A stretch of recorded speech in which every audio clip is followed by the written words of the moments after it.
오늘 말씀의 제목을 한번 따라 하실까요? 탕자의 비유 속에 담긴 아버지의 마음이죠. 성경 속에 비유가 많죠. 왜냐하면 비유라고 하는 것은 시대를 초월할 수가 있거든요. 그리고 배움에 많고 적음을 떠나서 누구라도 쉽게 이해할 수 있기 때문에, 그러면서도 비유는 하나님의 영적으로 은혜를 주셔야만 해석이 되어지고 세상적인 지혜로는 해석이 안 되는 이 오묘한 의미를 담고 있는 게 비유인데, 비유 중에서 특별히 탕자의 비유, 누구나 할 것 같은, 그런데 그 속에 하나님 아버지의 마음을 함께 살펴보기를 원합니다. 오늘도 여전히 질문하죠. 첫 번째 질문은 뭐냐면, 문제는 이미 알고 계시죠? 지난주 설교 제목이 뭐냐고. 지난주 설교 제목을 또 묻습니다. 기억하십니까? 우리를 해방하신 예수 그리스도. 한번 따라하시게. 우리를 해방시켜 주신 예수 그리스도. 해방이라는 단어는 낯설지 않은 단어이긴 하지만, 그럼에도 불구하고 역사 속에서는 나올 것 같은, 삶 속에 잘 쓰여지지 않는 단어, 그러나 반드시 있어야 될 단어. 기억하시죠? 여러분 혹시 삶의 현장 가운데 최근에, 한 주간도 좋고 지금까지 살면서 여러분을 옥죄고 있는, 가두고 있는, 포로되고 있는 게 뭐예요? 어려서부터 느꼈던 부모로부터 또는 선생님으로부터, 형제나 동기 간에, 야, 너 같은 놈이 뭐가 되겠어?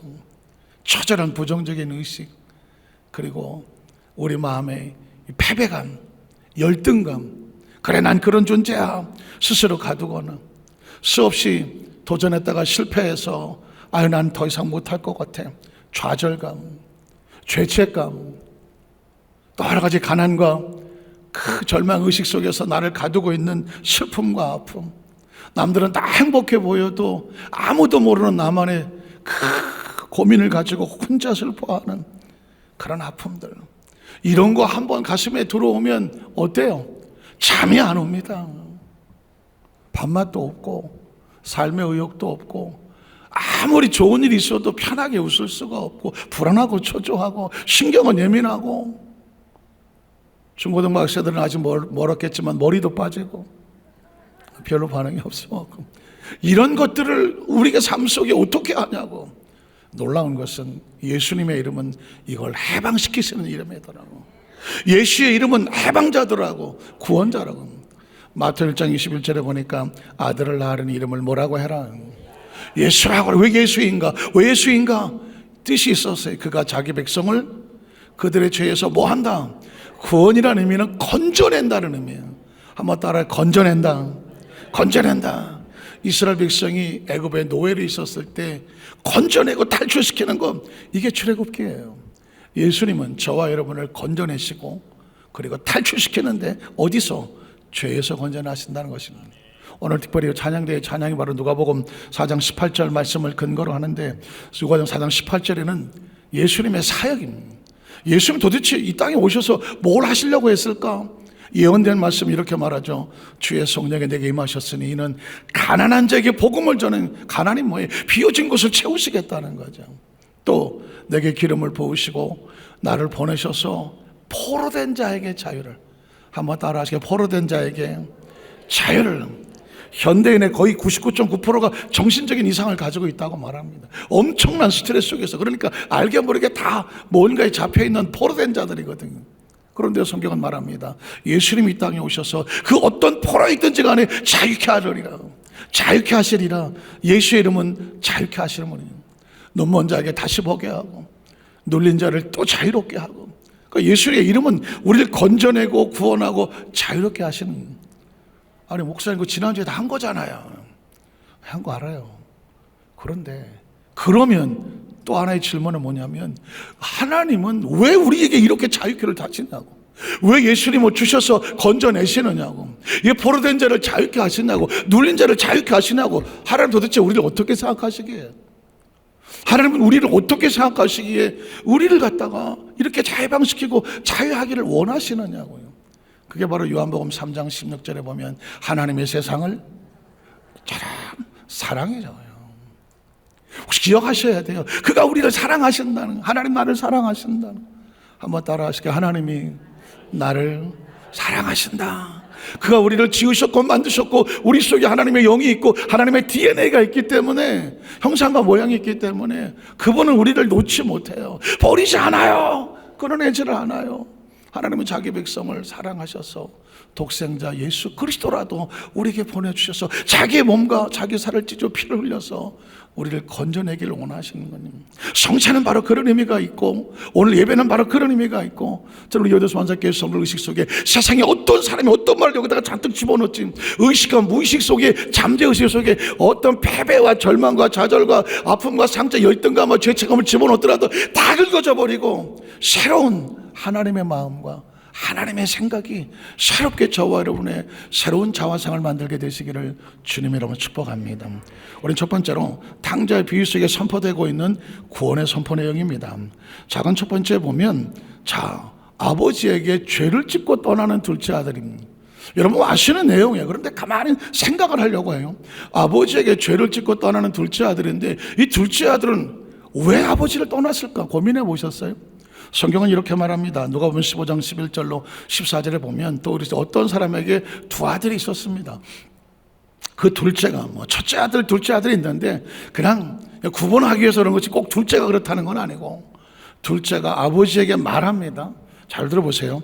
어떤 말을 하려면 말하기 전에 생각합니까? 생각하지 않습니까? 생각하죠. 생각 없이 말하면 큰일 나잖아요. 그러니까 말을 했다는 얘기는 무슨 생각이 있었다는 거예요. 그 생각은 두 가지입니다. 스스로 한 생각이 있고 누군가에게 주워 들은 생각이 있어요.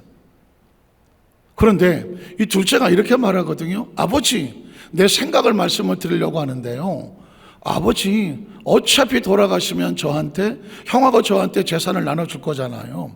그럴 거면 미리 주세요. 오늘날도 아버지 어머니 눈 시퍼렇게 떠 있는데 재산을 달라. 줘요 안 줘요? 줘요? 안 주죠. 여러분 절대 주지 말라고. 나이 먹어서 하지 말아야 될 가장 그까지 붙잡고 있어야 될 게 뭐예요? 집문서요. 통장. 그거 미리 자식에게 줬다가 나중에 자식한테 얻으러 다니려면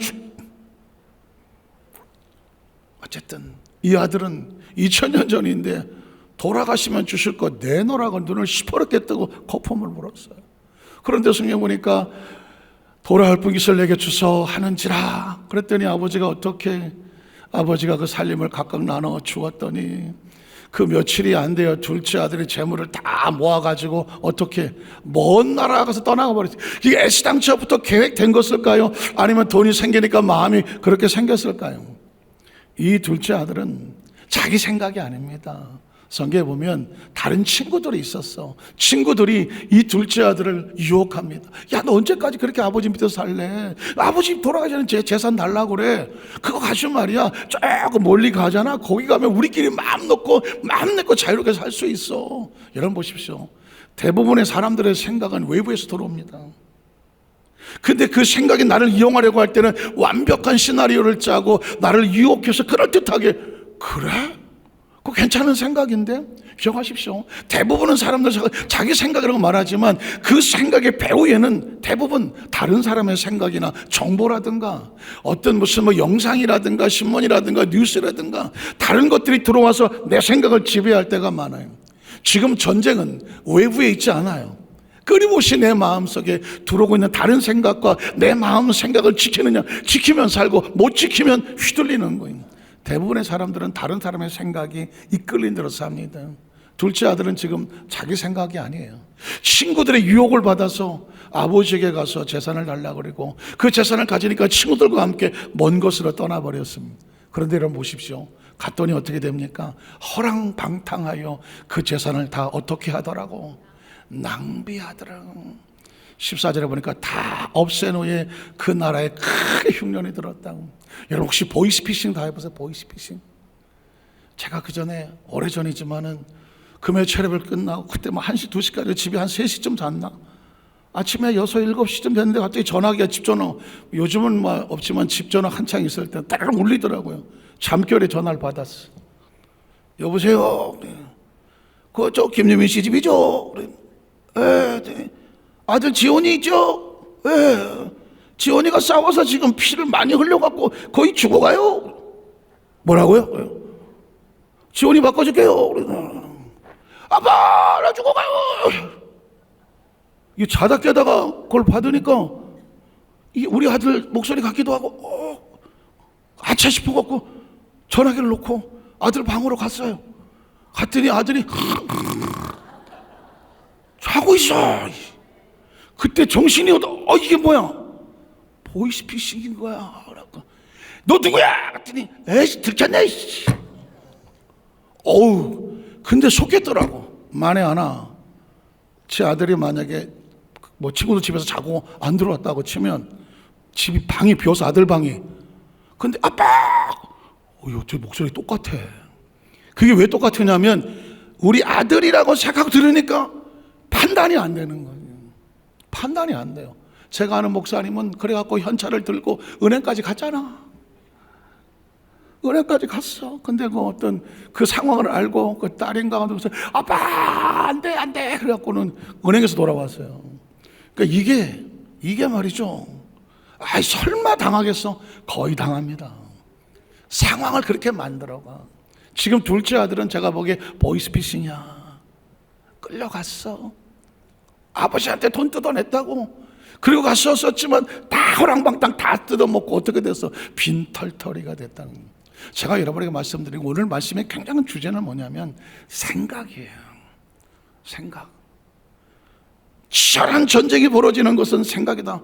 여러분 혹시 에덴 동산은 어떻게 무너졌을까요? 생각입니다. 하나님의 에덴 동산에서 아담과 하와에게 하나님의 생각을 줍니다. 무슨 생각? 내가 너에게 다 먹을 수 있는 자유를 줘. 그러나 선악을 알게 한 나무 열매는 절대로 먹지 말라. 먹는 날은 정령 죽을 거다. 하나님의 생각이에요. 그게 머릿속에 있으면 너 절대 보이스피싱 당하면 안 돼. 그런데 아담과 하와에게도 보이스피싱이 다가왔어. 하와가 와서 하와에게 그럴듯한 소리로 하와야, 하나님이 또 그거 동산각적 나무 열매 있을 거 먹지 말랬다며. 뭐라고?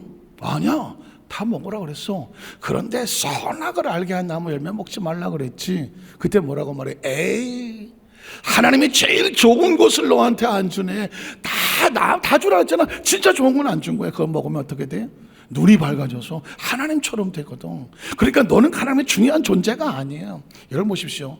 이 뱀의 생각이 들어오니까, 사탄의 생각이 들어오니까, 그래?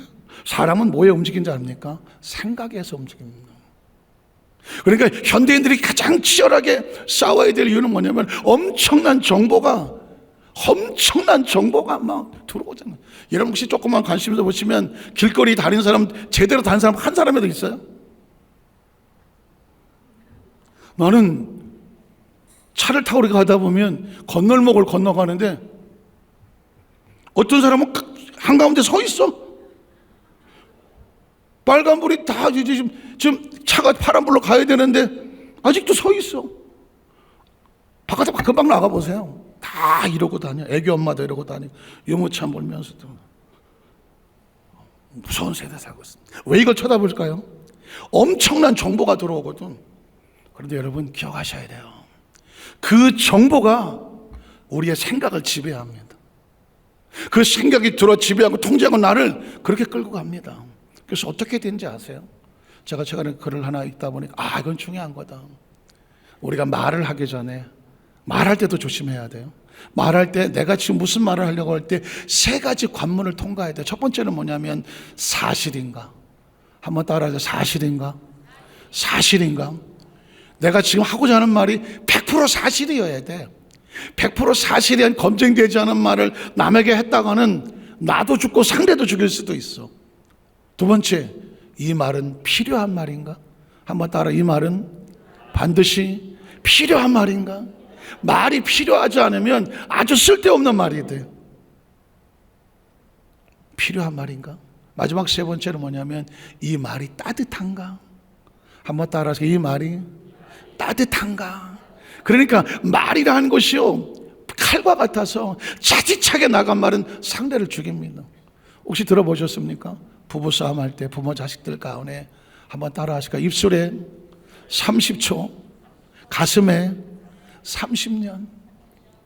순간적으로 팍 한마디 나간 거야. 30초. 그래서 상대방의 가슴에는 30년의 응어리가 박혀. 그러니까 지금 내가 하고 싶은 말을 그냥 내가 하고 싶다고 말해서는 절대로 안 돼. 입술에 몇 초? 30초. 한마디 나가는 30초밖에 안 걸려. 그런데 그 가슴에 박히면 몇 년? 30년이 뭐야? 300년이에요.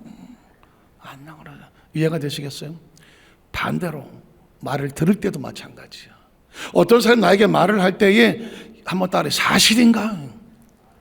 사실인가 확인하셔야 돼. 누가 뭐 얘기한다고 아는 사람이 친한 사람이 한다고 해서 그걸 덜커덕 귀에다가 다 박으면 안 돼. 사실이 아닌 말을 진짜처럼 믿고 다니면 그 사람에게 조종당하는 거예요.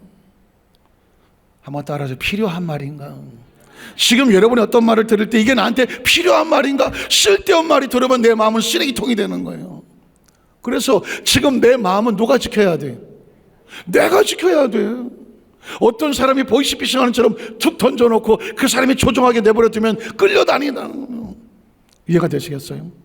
그리고 한번 따라해. 따뜻한가? 어떤 사람이 나에게 어떤 말을 전해줬는데 그 말이 내 마음을 뭉클거리고 따뜻한 말이어야 돼. 그 말을 듣는 순간에 화가 나고 속이 나고 막 그럴 수가 있어. 막 뭔가 막 분노가 나오고 막 복수가 나오고 막 적개심이 나오고 내 속을 뒤집어 놓는다 그러면 지금 여러분은 보이스피싱을 당한 거예요. 크리스찬은 이 말이 사실인가? 필요한 말인가? 아니면 따뜻한 말인가가 내 입에서 검증돼서 나가야 돼. 마음을 지키려면 누군가 나에게 말을 할 때 100% 사실이온 것만 여기다 집어넣어야 돼요. 꼭 지금 필요하지 않은 거 다 던져버려야 돼. 필요한 걸 내 마음속에 둬야 돼. 어떤 말을 들었을 때 따뜻하거든 담아두세요. 근데 그 말을 듣는 순간에 내 영이 죽고 마음이 죽고 꿈이 죽고 막 속이 분노가 나오고 내 속에서 적개심과 살기가 나오거든. 빨리 털어버리셔야 돼. 왜? 오늘 둘째 아들은 아무 쓸데없는 사실이 아닌 말을 듣고 야 저쪽 가서 행복하게 살 수 있다고? 필요하지도 않은 아버지의 재산을 달라고 그래갖고는 어떻게 됐어요? 아버지 가슴에 못을 박고 그 호랑방탕에서 다 잃어버렸어요. 그냥 비유로 끝나지 않아요. 생각 하나가 사람의 삶을 어떻게 무너뜨릴 수 있는지를 보여주고 있는 거예요. 자, 그랬더니 그 다음 절에 보면 놀랍게도 이 둘째 아들이 자신의 죄를 깨닫습니다. 15절 예를 보겠습니다. 가서 그 나라 백성 한 사람에게 붙여 사니 그가 그를 들러 보내어 돼지로 치게 했는데 그가 돼지 먹는 지엄 열무로 배를 채우고자 하되 돼지도 만만하지 않아요. 절대 먹는 건 안 뺏기는 게 뭐예요? 돼지요. 주는 자가 없었어. 그래서 그 다음 절에 얘 스스로 돌이켜. 잘 한번 따라 스스로 돌이켜. 이걸 자각이라고 말해. 누가 들은 것도 아니야. 시킨 것도 아니야. 어디서 본 것도 아니야. 스스로 내가 이거 살아남으려고 한 자각을 해야 돼. 스스로 생각을 해야 돼요. 한번 따라 스스로 생각하자. 스스로 생각하려는데 근거가 뭘까? 그 다음 절에 보면은 내 아버지에게는 양식이 풍족한 분권이 얼마나 많은가. 나는 여기서 줄여 죽는가. 아버지가 뭐예요? 하나님이에요. 크리스천들의 생각의 사고는 세상이 어떻게 말하는지 여기다 보고 이게 아니고 귀에 듣는 게 아니라 하나님의 말씀은 뭐라고 했는지 기준이 하나님이어야 돼. 아버지에게는 양식이 풍족한 분권이 얼마나 많은가. 난 여기서 아버지를 떠나면 반드시 어떻게 되는다? 굶어 죽는다. 그 다음 절에 보니까 그래서 내가 일어나. 한번 따라 일어나. 스스로 생각했으면 일어나고 결단해야 돼. 그 잘못된 생각에서 빠져나와야 돼. 방금 전까지 그게 사실인지도 모르고 필요한지도 모르고 따뜻하지 않고 죽이는 것도 모르고 품고 있었다면 이거 사실 아니네. 이거 필요한 게 아니네. 이거 잘못하면 사람 죽이는 거대. 그럼 어떻게 하라고? 우리 자기서 한번 축복합니다. 일어납시다. 뭐라 그래요? 냅둬 졸려 죽겠어요 지금. 사람은 생각이 미래를 결정합니다. 생각이 그 사람의 운명을 결정합니다. 제가 이렇게 말해요. 천국은 생각으로 갑니다. 목사님 믿음으로 가지 않습니까? 믿음으로 가는데 믿음이 뭐예요? 생각의 방향이야. 믿음이란 생각의 방향인 거예요. 하나님을 생각하고 그쪽을 굴고 가는 걸 그걸 믿음이라고 말해. 하나님과 향한 생각을 던져버리면 끊어버리면 그걸 불신앙이라고 말하는 거예요. 이해가 되시겠어요? 탕자는 집을 나가야 탕자가 아니에요. 여기 앉아서 딴 생각을 하는 순간 탕자가 되는 거예요. 그 생각이 하나님께 다시 돌아와야 비로소 하나님과 온전한 관계가 이루어지는 거예요. 그러므로 탕자의 비유는 바깥의 이야기, 남의 집 이야기가 아니라 내 머릿속에서, 내 마음 생각 속에서 끊임없이 벌어지는 현실의 이야기예요. 설마 내가 하나님 앞에 탕자 돼요, 내 생각을 하나님 다른 생각에다 품어놓고 여기저기 사실이 아닌 거, 필요하지 않은 거, 남을 죽이는 이야기를 내가 품고 다니면 그게 탕자가 되는 거예요.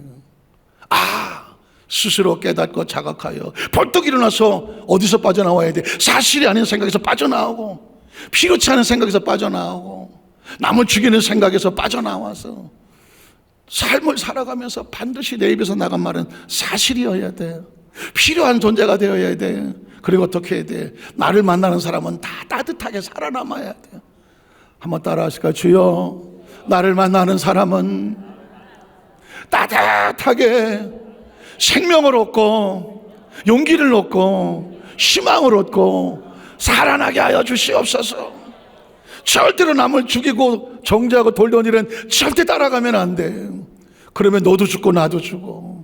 안타깝지만 이 탕자는 친구들을 따라갔다가 모든 걸 잃어버리고 말았어. 그러나 아버지께로 다시 돌아가는데 가서 이렇게 말해. 아버지, 내가 하늘과 아버지께 죄를 지었사오니 지금부터는 아버지의 아들이라 일컬음을 감당하지 못하겠나니라. 나를 품꾼의 하나로 보셔서. 무슨 뜻이? 이제는 내가 내 뜻대로 내 주장을 하지 아니하고 아버지가 주인 되시니 아버지의 말에 복종하게 살겠습니다.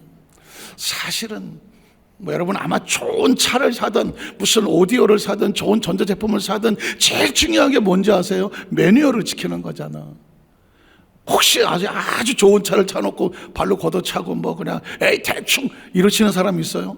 어떤 사람은 저희 집 앞에 보니까 벤츠를 하나 사신 것 같은데, 아침부터 저녁까지 차를 닦느라고 정신이 없으시다. 이해는 가. 우리도 처음 탔을 때, 저도 30대 때인가 처음 차를 하나 샀는데 그거를 쓸고 닦고 또 닦고 또 닦고 또 닦고 처음 차 샀을 때 가다가 배저집 옆에 긁었는데 가슴이 아파가지고 이거 어떻게 해서 몇 번 긁히다 보니까 에이 냅다 버려라. 그런데 이 사람이라는 것이 자기 그 소유에 대한 애착이 어마어마해요. 그런데 보십시오. 그 아무리 좋은 차도 매뉴얼을 지키지 않잖아요. 매뉴얼 지키지 않으면 그 차는 순식간에 똥차됩니다. 아무렇게나 하지 않잖아요. 마찬가지. 저와 여러분이 이 엄청난 돈으로 계산하면 인생의 삶을 얻었잖아. 잘 살아야 돼. 지구에서 잘 살다가 잘 빠져나가야 되잖아. 어떻게 안전할까? 방법은 하나의 매뉴얼이야. 하나님의 작품, 하나님에서 안전하게 사는 매뉴얼이 있는데 그 매뉴얼이 이게 매뉴얼이에요. 성경책이 뭐냐? 이건 매뉴얼이야. 하나님 안에서 안전하게 살아갈 수 있는, 그리고 무사히 이 하나님과 온전한 관계를 이루다가 천국에 다시 만나 원위치 될 수 있는 방법과 길이 있는 게 매뉴얼이고, 예수님께서 I am the way, I am the life, I am the truth, 내가 길이고 진리고 생명이야. 매뉴얼이야. 한번 따라, 예수를 믿는 것은 매뉴얼이다. 안전하게 관리할 수 있는 방법이에요. 지금 그걸 잃어버렸기 때문에 이제는 내가 내 마음대로 살지 않냐고, 하나님 아버지의 매뉴얼대로 살겠습니다. 이게 뭐냐면 아버지의 품꾼으로 보라는 것입니다. 세 번째 보니까 그래서 그 다음 절에 회개하고 돌아온 아들을 뭐하더라? 기뻐하더라. 저는 성경 속에서 많은 것도 궁금하지만 하나님 아버지의 마음이 궁금해. 여러분 혹시 어떠세요?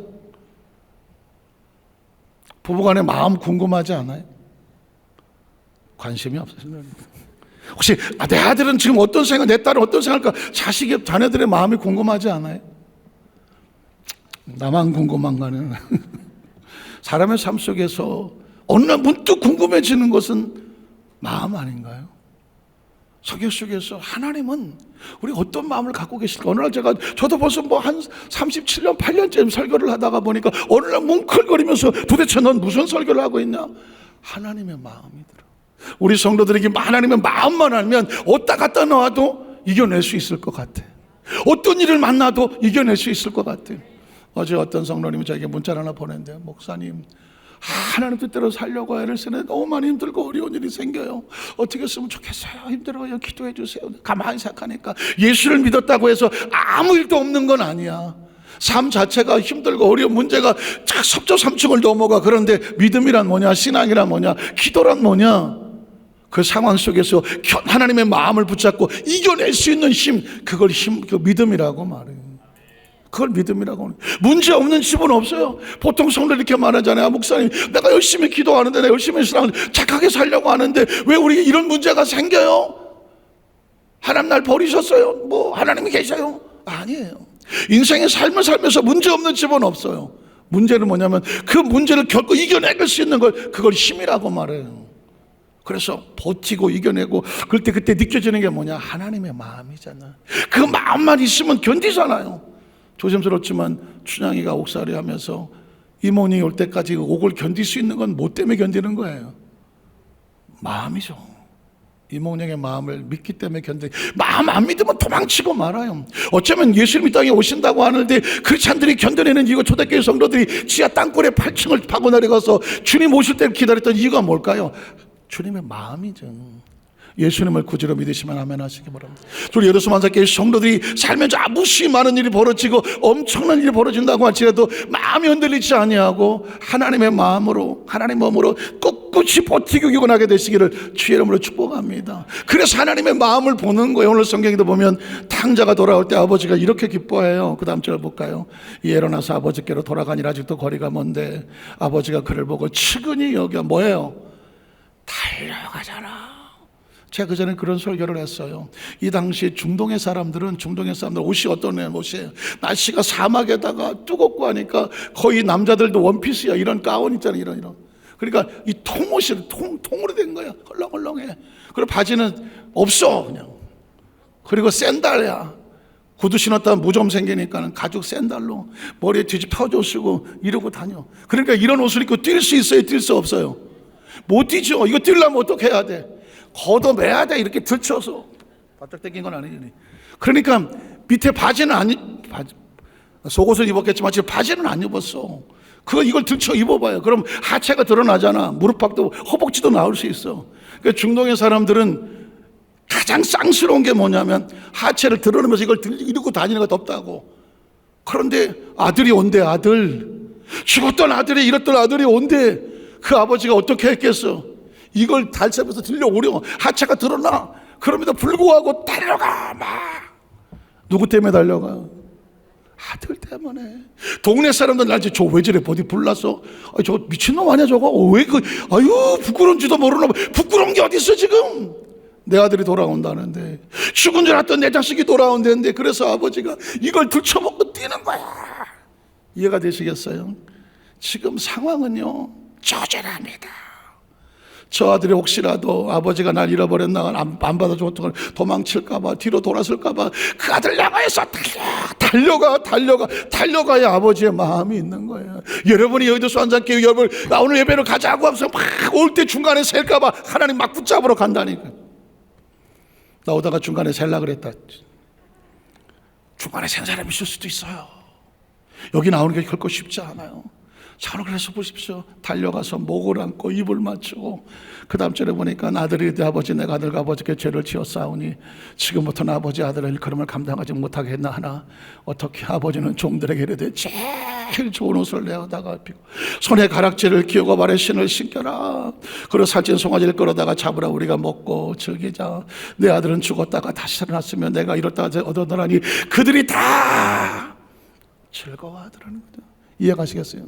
어쩌면 아버지는 미리 아들이 들어올 때를 기억하면서 옷도 준비하고 신발도 준비하고 반지도 준비하고 있었을지 몰라요. 이게 은혜라는 거예요. 이게 은혜라는 거예요. 저와를 하나님께 나올 때에 우리끼리는 도토리 기적이지만 한 사람 한 사람 향한 하나님의 마음이 얼마나 뜨거운지, 아버지께로 돌아올 때만 하나님이 이렇게 기뻐하신다. 로마서에 보면, 로마서 5장 8절 11절을 보면 우리가 무슨 자격이 있고 의롭고 깨끗하고 해서가 아니더라고. 우리가 아직 죄인 되었을 때, 아직 회개할 줄도 모르고 아주 질퍽거리고 허우적거리고 있을 때도 불구하고 어떻게 하셨느냐? 그리스도께서 우리를 위해서 죽으심으로.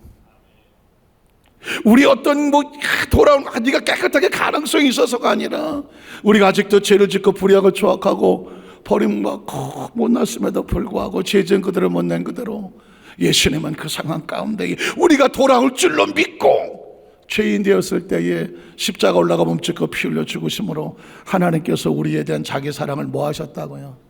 확증하셔서. 한번 따라하죠. 하나님은 여전히 나를 포기하지 않으시고 붙잡고 계시고 기다리고 계시고 사랑하고 계신다는 거예요. 기억하세요. 삶이 힘든 거 알아요. 요즘 현대인처럼 얼마나 우리 젊은 친구들도 어려워. 청년 자살률도 많이 나오고 중고등학생들도 희망도 미래를 잊어버려서 뭘 할지를 몰라. 장래 희망도 몰라. 아이들만 힘든 게 아니라 어른들도 힘들고 나이 먹어가는 사람들 다 신생 자체가 힘들어. 살기는 편해졌는데 다들 정신적으로 힘들어해. 이유가 뭘까? 마음의 평안을 잃었어. 젊은 청년들은 어떻게든지 누가 나를 인정해 줬으면 좋겠는데, 내 소리를 들어줬으면 좋겠는데 아무도 내 소리를 들어주는 것 같지가 않고 인정받지 않아. 성적 순으로 계급을 메우는 것 같고 나는 도태되는 것 같아. 성경은 이렇게 말해요. 사랑하는 아들 딸들아, 난 여전히 너를 사랑한다고. 너는 여전히 나에게 소중하다고. 여전히 나에게 귀한 존재라고. 두려워하지 말라고, 낙심하지 말라고, 포기하지 말라고. 하나님은 자기 백성에 대한 사랑을 미리 확증해 놓고 기다리고 계신다. 그 다음 절 보면 이렇게 말하죠. 그러면 이제 우리가 그의 피로 말미암아 의롭다 하심을 받았으니 더욱 그로 말미암아 진노하시면서 구원을 받을 것이니라. 곧 우리가 원수 되었을 때 그의 아들의 죽으심으로 말미암아 하나님과 뭐했다? 화목하게 되었은즉 화목하게 된 자로서 더욱 그의 살아나신 말미암아 구원을 받을 것이니라. 그뿐 아니라 이제 우리로 화목하게 하신 우리 주 예수 그리스도로 말미암아 또한 하나님 안에서 또한 뭐하느니라? 즐거워하느니라. 예수님을 구주로 믿으시면 아멘 하시기 바랍니다. 여전히 우리가 죄가 있고 불의하고 연약함, 부족함이 있다고 할지라도 주님은 우리를 돌던지지 않아요. 정죄하지 않아요. 이 나쁜 놈아 심판하지 않아요. 왜냐하면 지금은 은혜의 때라 하나님 아버지께로 돌아온 자기 백성을 여전히 안고 품고 용서하고 계신다는 사실을 기억하시기를 주의 이름으로 축복합니다. 아버지의 마음을 24절에 보면 이렇게 말해요. 이 내 아들은 죽었다가 다시 살아서. 우리가 주님 앞에 돌아올 때마다 죽었다가 다시 살았으며 내가 잃었다가 다시 얻어노라니 그들이 뭐하더라?